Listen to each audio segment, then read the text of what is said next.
अगर कोई बंदा हमारे मुआशरे में जुर्म करके थाने में जा फंसता है, एफआईआर हो जाती है, अदालत में जाके खड़ा होना पड़ता है, तो उसके फैमिली मेंबर के साथ खड़े होते हैं, उसके साथ या कानून के साथ।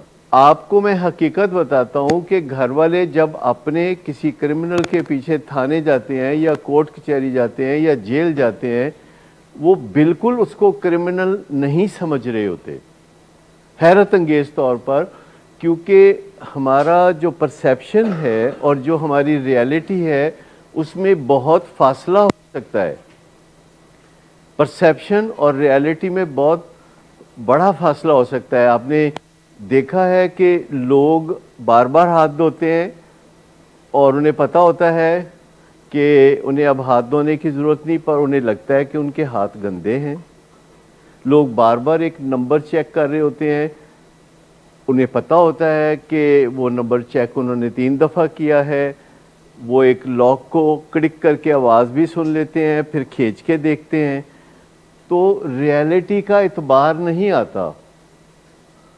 लेकिन अगर हम शाइस्ता तरीन अल्फाज में, मैं बुरे अल्फाज की बात नहीं कर रहा, शाइस्ता अल्फाज में अपने फैमिली मेम्बर को बता दें कि वो कर क्या रहा है, लेकिन फिर जब किसी और तरफ से उसको वही बात कही जाती है तो उसका असर नहीं होता, जब तक कि फैमिली मेम्बर यानी अपना वालिद, अपनी बीवी, अपने बच्चे, अपने बहन भाई, अपने दोस्त ना कह दे। अपने दोस्त जब तक नहीं कह देते तब तक बिल्कुल ये नहीं लगता। आपका क्या ख्याल है कि किसी यूनिवर्सिटी में कोई बंदा जो अपना नशा चलाने के लिए दूसरे स्टूडेंट्स को नशा लगाता है या बेचता है, तो वो अपने आप को ड्रग पुशर समझता है? नहीं। क्या दूसरे उसको ड्रग पुशर समझते हैं? कोई नहीं, वो दोस्त है, वो स्टूडेंट है। हाँ, तो जब तक उसके दोस्त उसे वो नहीं पुकारेंगे जो कि वो है, तब तक उसको कोई फ़र्क नहीं पड़ता। तब तक वो ना अपने आप के मुताल्लिक़ वैसा सोचता है, ना अपने आप को दुरुस्त करने के बारे में सोचता है। ये जो दोस्तों की मेहरबानियाँ होती हैं, ये जो माँ बाप की मेहरबानियाँ होती हैं, ये जो घर वालों की मेहरबानियाँ होती हैं, इससे बंदा फंसा रहता है, नशे की बीमारी में, जुराइम में, नौसरबाजियों में फंसा रहता है। जितने भी हमारे पेशेंट्स होते हैं वक्तन फ़वक्तन नौसरबाजियाँ करते हैं ना। कभी घर वालों ने कहा कि यार ये तुमने नौसरबाजी की है। वो हर जुर्म करने के लिए बहुत मासूमियत के साथ तैयार होते हैं, क्योंकि जो लोग उनकी ज़िंदगी में मीनिंगफुल है, जो लोग उनकी ज़िंदगी में कोई अहमियत रखते हैं, वो उन्हें सर्टिफिकेट देते हैं कि तुम ठीक ठाक आदमी हो, तुम बोनाफाइड हो।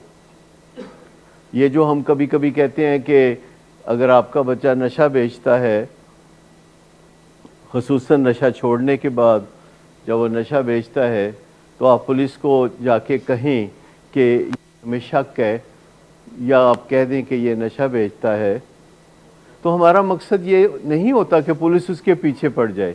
हमारा मकसद एक क्लैरिटी पैदा करना होता है उस बंदे के दिमाग में कि मैं अपने घर वालों की नज़र में एक मनशियात फरोश हूँ।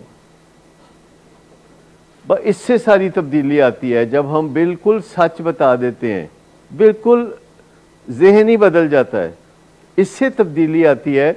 अदरवाइज़ हैरत अंगेज़ तौर पर वो सारे काम करता है, चोरी चकारी करता है, जुराइम पेशा वाले काम करता है, हर गलत काम करता है, और फिर भी अपने आप को मुअज़्ज़ज़ रुकने फैमिली समझता है वो, और फैमिली इंडोर्स करती है कि तुम हाँ हमारे, तुम भी मुअज़्ज़ज़ रुकन हो।